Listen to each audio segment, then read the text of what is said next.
It may sound like a cliche at this point, but there's no other way to describe it.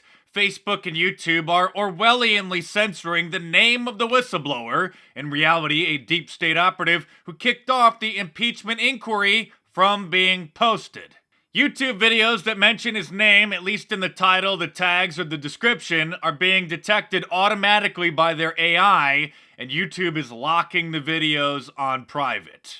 On Friday, I started seeing tweets from several YouTubers saying that their videos about the whistleblower had been taken down and locked on private, and it doesn't take a genius to see the pattern that all of those videos were about the whistleblower. Then CNN's Oliver Darcy, of course, got a statement from YouTube admitting that's what they were doing, probably after he suggested that's what they do, writing, quote, "A YouTube spokesperson said the videos mentioning the potential whistleblower's name would also be removed. Spokesperson said the company would use a combination of machine learning and human review to scrub the content.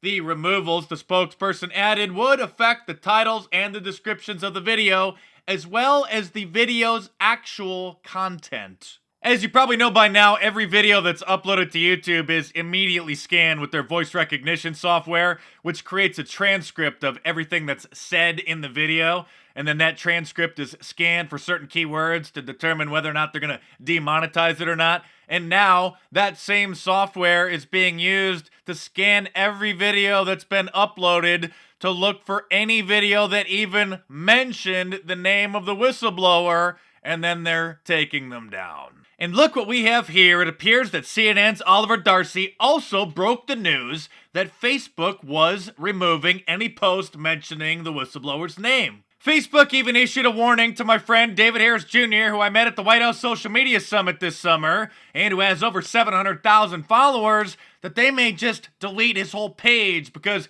he named the whistleblower too many times. There's plenty more to come in this video, so stay tuned, but real quick, subscribe to my channel if you're new here, because if this is your first time watching my videos, it's a miracle you found them at all with all the censorship going on. So subscribe to the channel and ring the bell to get notifications, and check back here every Monday through Friday for a new report. Some people think that memes like this Beetlejuice meme, which mentions he who shall not be named, may slip past the censors because it's not text, it's text embedded in a picture, but their AI systems are so sophisticated that they can detect objects and text and even facial expressions in the pictures that people post. And speaking of the whistleblower, his attorney Mark Zaid has now apparently found his password for YouTube or reset it and logged in and unliked all of those videos about, oh, how shall I say, Disney stars. Thankfully, the Internet Archive has a screenshot of his YouTube homepage, and we have a record of the videos that were liked. You could take a look for yourself, because if I just describe them, this video is getting demonetized for sure. I know some people are saying maybe he's got kids and they were the ones watching and liking those videos, but if that's the case, why go through all the trouble of trying to hide the channel as soon as those screenshots started circulating? And a look at some of his other social media posts raised some more questions. Last year, he tweeted to 2 CNN contributors saying, "Take the test. How many Disney films have you seen?" And then said that he has seen them all multiple times.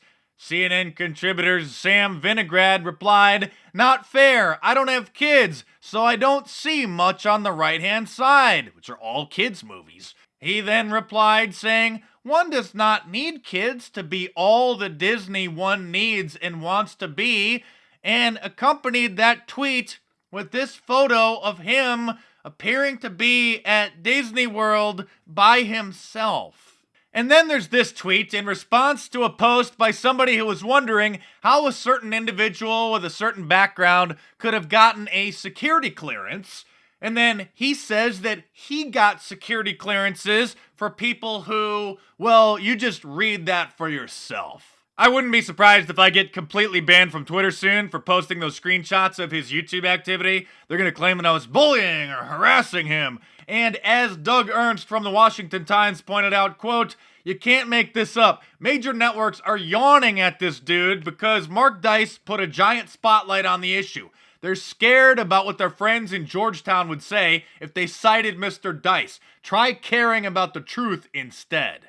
Now, Doug Ernst is a writer for the Washington Times, and he's the first person to have discovered Mark Zaid's YouTube channel. And then I saw his screenshots, and then I amplified them, and that's when they really took off because Doug Ernst doesn't have that big of a following on Twitter. And speaking of whistleblowers, CBS fired the alleged whistleblower that used to work at ABC, who allegedly gave the footage to Project Veritas showing that the network was covering up you-know-who and you-know-what. But the thing is, she wasn't the person who gave the footage to Project Veritas. She never even heard of Project Veritas. Megyn Kelly just joined YouTube since she's not working for a major network, and her first interview was with this poor girl who ABC thought was the leaker, so they called CBS, where she currently worked, and then they fired her. Then the actual whistleblower, who still works for ABC, released a statement through Project Veritas saying that she had nothing to do with it. And speaking of censorship, YouTube is updating their terms of service December 10th, and they have released those new terms, which you must agree to if you're using YouTube, and they say that if they delete your videos or your entire channel, they may not even tell you why anymore. So when you mention certain facts, like there are only two genders, or despite black people being 13% of the United States population, they're responsible for 50% of the or over half of immigrants are on welfare, those videos will be taken down, but they won't tell you why because they don't want to admit that those facts hurt people's feelings. Which is why I've released my new 2 + 2 = 4 shirt, which is a secret code that only those of us with a brain can decipher, because it means that we know the truth and we haven't swallowed the liberal propaganda. Order yours from my online store at markdice.com or click the link in the description below. And like all of my designs, it's available in a t-shirt, long sleeve, and a hoodie, and a whole bunch of different colors as well. And there's also the new, oh wait, what's this shirt? So head on over to markdice.com or click the link in the description below and check them out.